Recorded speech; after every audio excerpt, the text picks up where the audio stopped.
ہمارے لیے انتہائی یہ سعادت کی گھڑیاں ہیں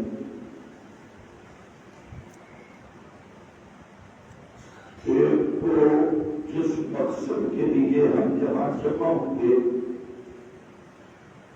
وہ آپ کو بتلا دیا گیا.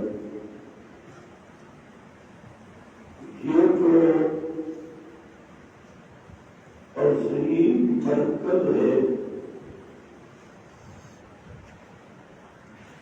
العلوم حمادیہ، یہ توحید و سنت کے مراکز میں سے ایک بڑا مرکز ہے. حضرت مولانا حسین علی البانی رحمت اللہ علیہ جو اپنے وقت کے مجدد تھے، مجدد البانی، اور اس میں کوئی شک نہیں، تو مجدد البانی کے یہ خلافہ یہ پوری ایک جماعت تھی اور ان میں بڑے بڑے محدثین، بڑے بڑے مفسرین اور بڑے بڑے داعیان نے حق گزرے. ہم مسجد نبوی کے تھے اور وہاں پر یہ جگہ میرا نصیب ہے تو چند باتیں میں عرض کروں گا کیونکہ یہ جگہ مسلسل چل رہا ہے اور جمعے والے دن سے لے کے آج صبح ہو گئی تو صرف ہم رات سوئے ہیں 2.5 گھنٹے سے، مسلسل چل بھی رہے اور جاگ بھی رہے. تو وہاں ایک عالم تھے حنبلی، ابو القاسم، جو مدینہ یونیورسٹی کے فاضل بھی تھے، حدیث کے مدرس تھے. وہاں جب ملاقات ہوئی تو اس نے محمد بن عبد الوہاب رحمۃ اللہ تعالی ان کے بارے میں بات کی. تو میں نے اسے جملہ کہا،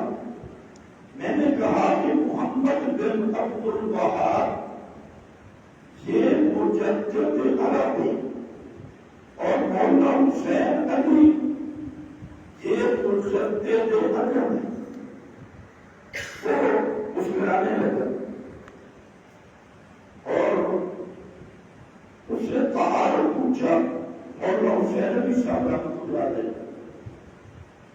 میں نے کہا ان کا تعارف یہ ہے سورہ فاتحہ سے سورہ الانعام تک قرآن کریم کی سورتوں کا دعویٰ اور خلاصہ تو میں نے ان کے سامنے بیان کیا جیسے ٹوٹی بوٹی عربی مجھے آتی تھی. تو جب صبح انعام تک مجھے حیران ہوئے اور بار بار تم نے یہ کہاں سے بنے گا، یہ چیزیں کہاں سے بنے گی. میں نے کہا یہ مجدد عجم ہے. حضرت مولانا حسین علی رحمۃ اللہ تعالی علیہ اور ان کے بعد شیخ القرآن مولانا غلام اللہ خان رحمۃ اللہ تعالی علیہ بڑے نام ہیں. شیخ القرآن رحمۃ اللہ علیہ خطوط تفسیر اس میں شیخ تذکرہ کرتے ہیں کہ آپ جاؤ رحیم جان خان اور عبد الخدیر سے جا کے دورہ تفسیر کرو. یہ آپ بھی شہر کی جیسوں میں موجود ہے، آپ بھی چیزوں کو جاؤ. یعنی میں حیران ہو گیا کہ شیخ القرآن وہ ترغیب دے رہے جاؤ عبد الخدیر کے پاس پڑھو، رحیم جان خان جاتے. اس سے آپ اندازہ لگائیں مرشد العلماء اور سند المحققین راس المحققین حضرت مولانا عبدالغنی جاجروی رحمت اللہ علیہ کا کتنا بڑا مقام، اور اس کے باوجود ابھی حضرت الاستاذ ذکر فرما رہے تھے کہ ان کا ایک بھی ایسی بات نہیں جو انہوں نے اپنی طرف سے کی، ہر بات پہ کیا فہم سلف فلاں نے یہ کہا فلاں نے یہ کہا، یہ بھی اشاعت توحید کا رنگ ہے اور یہ بھی اشاعت توحید کا مزاج ہے کہ الحمدللہ ہمارا کوئی اپنا تفرد نہیں، ہماری حیثیت ہی نہیں، جو مصلحت نے لکھا اس کو ہم آپ تک پہنچاتی ہیں۔ تو حضرت مولانا عبدالغنی جاجروی رحمت اللہ تعالی علیہ ان کی مقدمہ کتاب التوحید، ایک بریلوی مناظر تھے امام المناظرین، ان سے ہمارا مناظرہ چلتا رہا، آپ لوگوں کو پتہ ہے، پھر آپ ان کے مدرسہ میں گئے اور پھر وہ موبائل ہو گیا تھا اور اس کی 56 گھنٹے کی ریکارڈنگ میرے پاس محفوظ ہے۔ اس میں ایک بات آپ ذرا سنیں، میں نے اسے مقدمہ کتاب التوحید بھیجا، میں نے کہا آپ یہ پڑھیں، یہ پڑھ کر انہوں نے مجھے فون کیا، وہ فون محفوظ ہے، مجھے کہتے ہیں کہ اس کتاب کو پڑھ کے مجھے جو محسوس ہوا کہ اب تک ہم کنویں کے محنت کریں اس کتاب کو پڑھ کر ہمیں محسوس ہوا، اپنے تاثرات کیا کرتا ہے کہ یار بڑے بڑے محققین دنیا میں موجود ہیں، ہمیں صرف یہ کہا کہ اعلیٰ حضرت فلانا کی اس کے الفاظ ہے، جب بڑے بڑے محققین ہیں علماء، تو پھر مجھے کہتا ہے کہ آپ میرے گواہ بن گئے، اس مقدمہ کتاب التوحید میں جو کچھ مسئلہ توحید موجود ہے میرا اس پہ ایمان ہے۔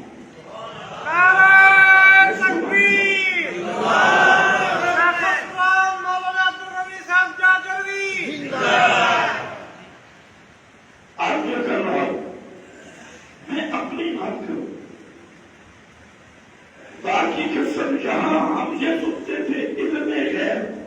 حافظ ناصر وہ کہتے ہیں علم غیب مخلوق کو حاصل ہے، یہ کہتے ہیں نہیں ہے، وہ کہتے ہیں حاضر ناظر کا مسئلہ تصرف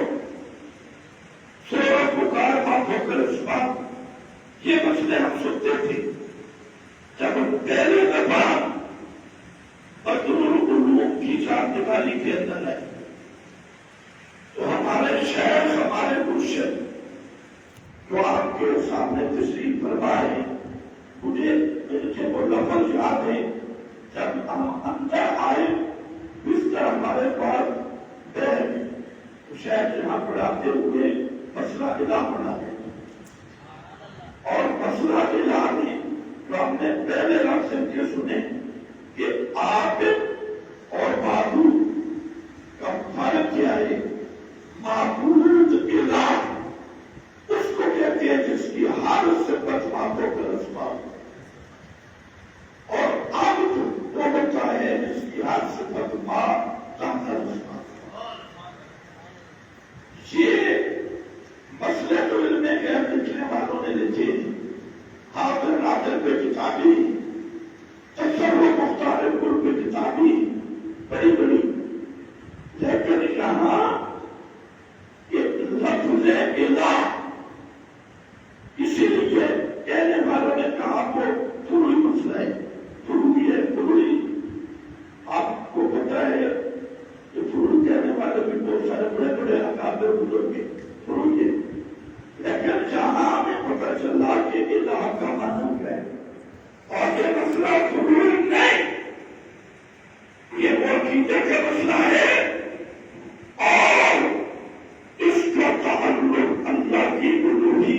ساتھ ہے. اللہ اور عابد کا فرق یہاں پڑا اور ایک بات اور دوسری جہاں پڑی تو اب تک اس کو سوچ کیا نہیں مل سکا شروع تھی. حضرت استاد نے فرمایا کہ مکہ کا مشرک وہ پڑھائی میں کے توحید مانتا تھا اور دیر کرتا شرک کرتا تھا. اور جو پاکستان کا مشرک ہے آج کا مشرک یہ چار کے چار درجے مشرک تو ہے. یہ سننا تو آسان ہے لیکن اس میں کبھی غور کیا میں کہتا ہوں خدا کی قسم یہ نہیں جان خان کا فیض ہے. یہ مسئلہ سمجھانا اور وہ سمجھتے تھے کہ بات یہ کہنا اللہ خالق تھے اللہ مالک تھے یہ توحید تھے اور اللہ نے آسمان بنایا زمین آگ مول میں یہ سمجھتے ہیں بس توحید ہے. اور مولانا عبدالغنی جاندرگی رحمت اللہ علیہ نے فرمایا اور یہ کہتے ہیں ابو جان بھی بنتا ہے ایک ہاتھی ابو جان بھی بنتا ہے توحید کے ابو کھڑی ہے لا الہ الا اللہ. ہماری جماعت کا امتیازی مسئلہ امتیازی نشان وہ مسئلہ خدا ہے اور الہ. اب فرق یہی ہے کہ بندے کا سننا تاکہ اسباب الہ کا سننا بہتر اسباب بندے کا دیکھنا تاکہ اسباب الہ کا دیکھنا بہتر اسباب بندے کا سننا تاکہ اسباب الہ کا سننا بہتر اسباب بندے کا تصرف تاکہ اسباب الہ کا تصرف بہتر اسباب. اب ایک 5 منٹ میں پورا قرآن سمجھا 5 منٹ میں مسئلہ الہ سمجھ گئے تو قرآن سمجھ. تو میں عرض کرنا چاہتا ہوں اللہ کے فضل سے اشاعت التوحید و سلطان جس نہر پہ ہمارے اسباب ہمارے اکابر نے ہمیں کھڑا کیا ہم انہیں عروج پہ چل رہی اور انہیں عروج پر چلیں گے اور اسی طرز پہ ہم دعوت توحید و سنت انشاءاللہ دیتے رہیں گے. میں عرض یہ کر رہا ہوں اپنے جو یہاں عقلہ کے افراد آخری بات ہے انشاءاللہ بیان ہوگا 16 نومبر مفصل ہوا کہ ہمارے لیے جیسے یہ سعادت ہے اس برکت میں اتباع کرنا اسی طرح ہماری ذمہ داری بھی آپ اور انشاءاللہ عزیز ہماری جو بیٹی بنی ہے سدیر کی تو یہ تو خرچ نہیں ہوگی اس طرح وہ خرچ ہوتی ہے دونوں بھائی بھائی فلانا طرف آگی ہے فلانے دلے سے سیاسی جلسہ نہیں ہوگا. اور جہاں پر چاہیے تو علماء بیان کریں گے کتاب و سنت بیان کریں گے اور مختلف علماء بیان کریں گے. ہر ایک کے تعارف تو پڑھنے والے ساتھی بھی سے ذہن میں رکھ لیں. ہر آدمی چاہتے ہیں میرا تعارف بھی ہو جائے میرا تعارف بھی ہو جائے تو یہ تعارف کی اتباع نہیں یہ ہماری جماعت کے مشن دعوت کا نمائندہ اتباع ہے. تو اس لیے انشاءاللہ عزیز ہر طرح ذمہ داری کے ساتھ ہوگا. اور میں آخر میں اپنے استاد محترم شیخ العالم الادب محسن قرآن شیخ العزیز حضرت مولانا مفتی محمد خان الجادربی حافظہ اللہ اللہ ان کو صحت والی لمبی زندگی عطا فرمائے. اللہ ان کو برکتوں والی زندگی عطا فرمائے. ان کا بھی شکریہ ادا کرتا ہوں